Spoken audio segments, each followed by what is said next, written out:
الحمد للہ رب العالمین والصلاة والسلام علی سید الانبیاء والمرسلین اما بعد فاعوذ باللہ من الشیطان الرجیم بسم اللہ الرحمن الرحیم۔ معزز سامعین کرام،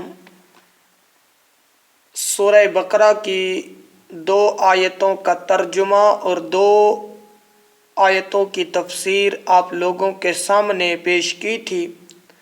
آج انشاءاللہ میں سورہ بقرہ کی آیت نمبر 3 کا ایک حصہ آپ کے سامنے بیان کروں گا، کیونکہ اللہ تبارک و تعالی نے آیت نمبر 3 کے اندر 3 چیزوں کو بیان فرمایا ہے۔ ان میں سے جو پہلی چیز ہے، جو پہلا حصہ ہے، آج میں آپ لوگوں کے سامنے اس حصے پر بات کروں گا۔ اللہ تبارک و تعالی سورہ بقرہ کی آیت نمبر 3 کے اندر ارشاد فرماتا ہے، الذین یؤمنون بالغیب، کہ وہ جو بے دیکھے ایمان لے کے آئے، یعنی جو غیب پر ایمان لے کے آئے۔ آج میں اس حصے کو آپ کے سامنے بیان کروں گا۔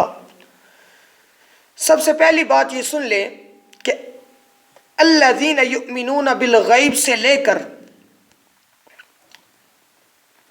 اولئک علی ھدی من ربہم واولئک ہم المفلحون، یہاں تک جتنی بھی آیتیں ہیں، یہ ساری آیتیں مومنین با اخلاص کے حق میں ہیں، یعنی یہ مومنین کے حق میں، جو خاص مومنین ہیں، جو اخلاص والے مومنین ہیں، ان کے حق میں نازل فرمائی گئیں۔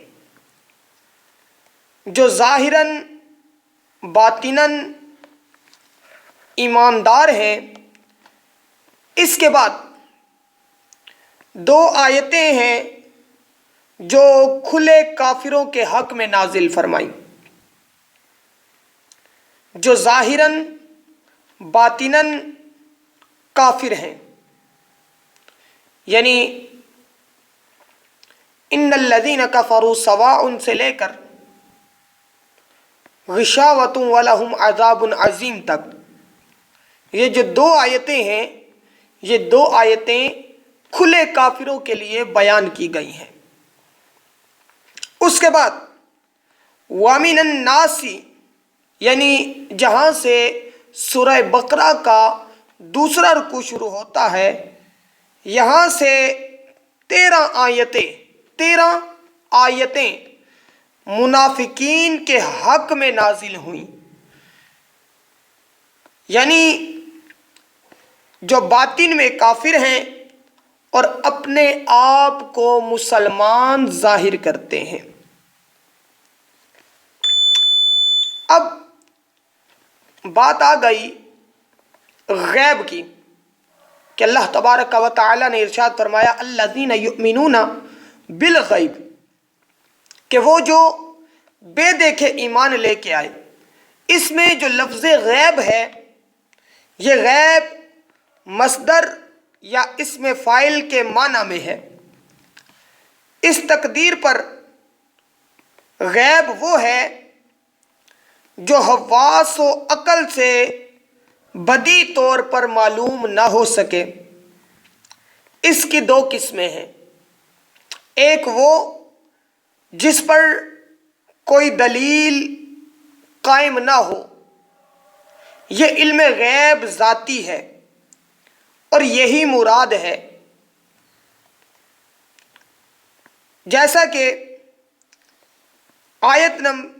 اس آیت کے اندر کہ عندہ مفاتح الغیب لا یعلمها الا ہو، اس میں اور ان تمام آیات میں جن میں علم غیب کی غیر خدا سے نفی کی گئی ہے، اس قسم کا علم غیب یعنی ذاتی جس پر کوئی دلیل قائم نہ ہو اللہ تبارک و تعالیٰ کے ساتھ خاص ہے۔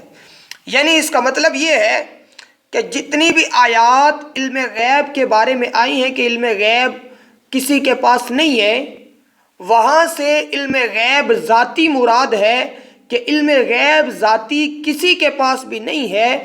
علم غیب ذاتی صرف اور صرف اللہ تبارک و تعالیٰ کے پاس ہے۔ اللہ تبارک و تعالیٰ کے علاوہ کسی کے پاس علم غیب ذاتی نہیں ہے۔ غیب کی دوسری قسم وہ ہے کہ جس پر کوئی دلیل قائم ہو، جیسے صانع عالم اور اس کے صفات اور نبوات اور ان کے متعلقات، احکام و شرائع، روز آخر اور اس کے احوال، حساب و جزا وغیرہ کا علم جو ہے، جس پر دلیلیں قائم ہیں اور جو تعلیم الہی سے حاصل ہوتا ہے، یہاں یہی علم مراد ہے۔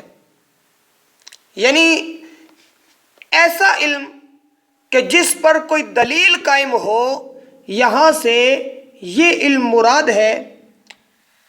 اس دوسرے قسم کے غیوب جو ایمان سے تعلق رکھتے ہیں، ان کا علم و یقین ہر مومن کو حاصل ہے۔